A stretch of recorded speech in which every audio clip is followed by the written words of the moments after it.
Alright everyone, it's time to review a new issue of Green Lantern. This one-shot is a direct continuation of the story told in the 12-issue run of Green Lantern by writer Geoffrey Thorne. This issue takes place after Green Lantern number 12 and before the events of Dark Crisis and Death of the Justice League. It hasn't been specifically confirmed that this is the final issue of Geoffrey Thorne's run, but the next wave of new Green Lantern books contains a series starring John Stewart and it's written by someone else. So unless something comes around to prove otherwise, I'm looking at this as the final issue of Geoffrey Thorne's run, as well as this volume of Green Lantern, before a new creative team takes over in April. But for now, let's get to the issue itself. John Stewart, The Emerald Knight number 1, written by Geoffrey Thorne with art by Marco Santucci, colors by Michael Atiyeh, and letters by Rob Leigh. The title this time is Gemini Lux, which is Latin for Twin Light.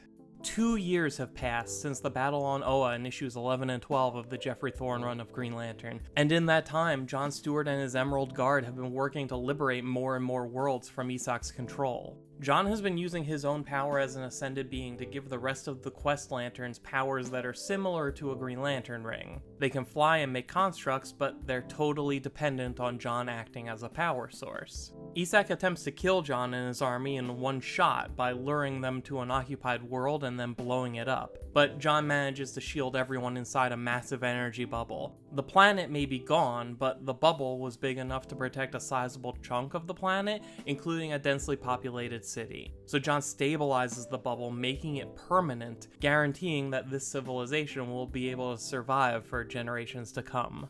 Despite all the good they managed to do, John and his allies are barely slowing Esak down. They just can't compete with the power at Esak's disposal. Power that, according to Lonar, Esak has gained by exploiting a series of loopholes in the rules governing gods.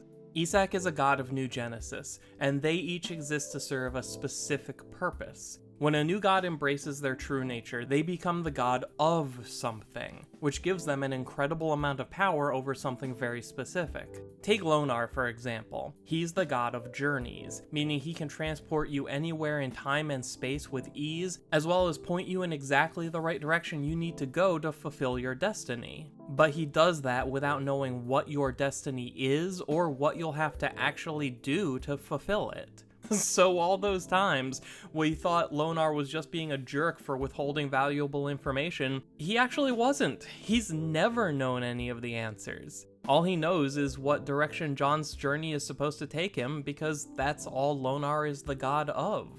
Esak, on the other hand, hasn't embraced a specialty yet, meaning he has godly power without any of the restrictions that limit his actions. That likely means Esak isn't quite as powerful as the rest of the new gods, since he's literally keeping himself from evolving into his final form, but the trade-off is unfettered freedom to act however he chooses. And evolution is really what this is all about. Over time, the new gods have changed a great deal, and Esak doesn't like it one bit. He barely recognizes his fellow gods anymore, and wants things to go back to the way they used to be. But the existence of gods is governed by the source, and there's nothing Esak can do to oppose that. Until he found another loophole by exploiting hypertime. Hypertime is a name given to alternate timelines that branch off from the main one, but instead of going on forever as their own separate universe, they merge back into the main timeline after a little while. Every one of these hypertimelines is a fully populated universe full of alternate versions of people that Esak can exploit without technically breaking any rules, since everyone he pulls out of hypertime and kills is still alive in the main universe. He's not killing, Joe Smith, he's killing a variant of Joe Smith that was only going to exist for a limited time anyway. And he's using the combined life force of all his victims as fuel to create his own custom versions of the new gods. A version that will be just like the old days before they changed into what they are today. Esak has it all figured out, as long as he stays in the dark sectors, shielded from the rest of reality by a barrier made of hypertime, only killing variants and never allowing himself to evolve. Nothing can stop him.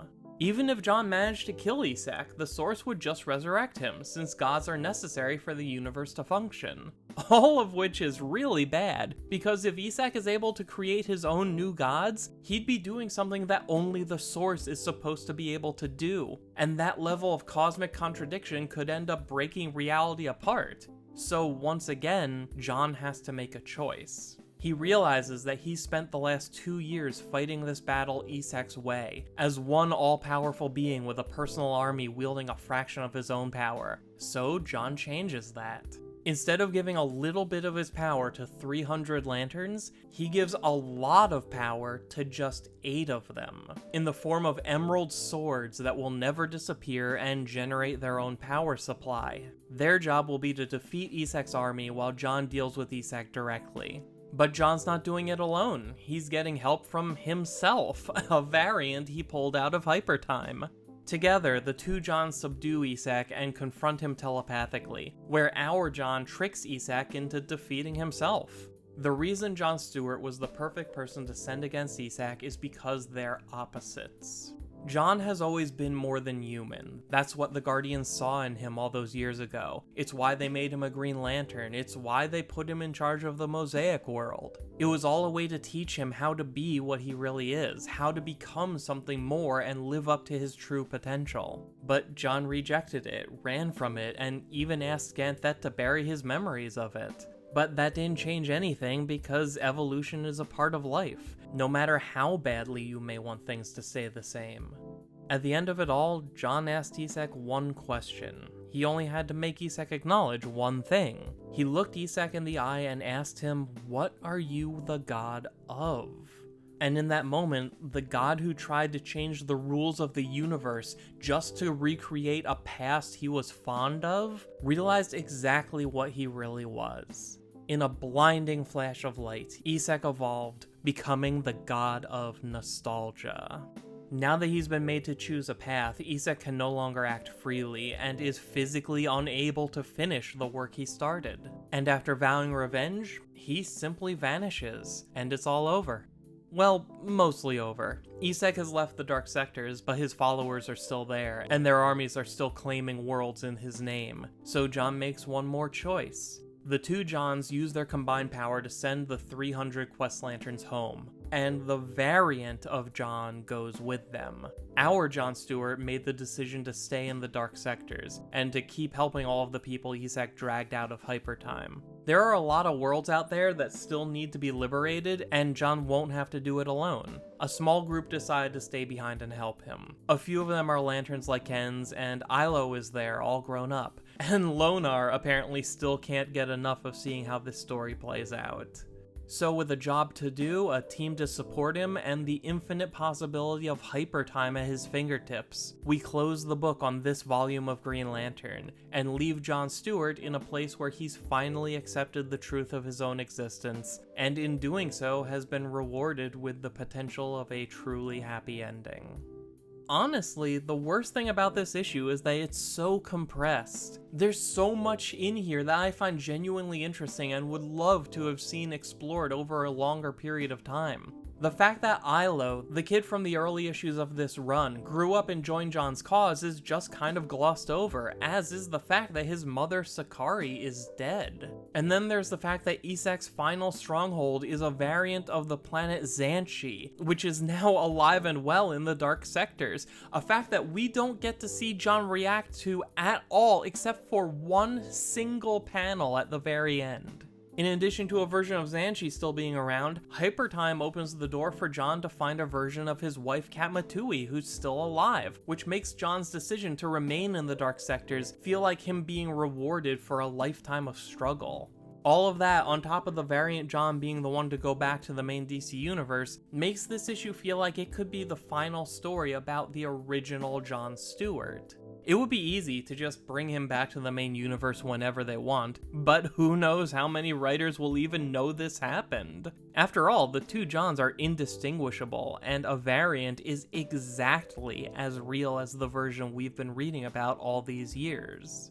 I really just wish that all of this didn't have to get crammed into one issue. Like the reveal of Esak's true nature, which I love, since it speaks directly to something that I care a lot about. I've talked before about how my least favorite aspect of American superhero comics is that things rarely change, and how changes that do happen rarely last, because everyone always wants to bring back the most iconic version or just whatever version they read when they were growing up. So for this story about John Stewart embracing change, to have a villain who embodies nostalgia, that has the making of a perfect meta-commentary about superhero comics, but only if it has room to breathe.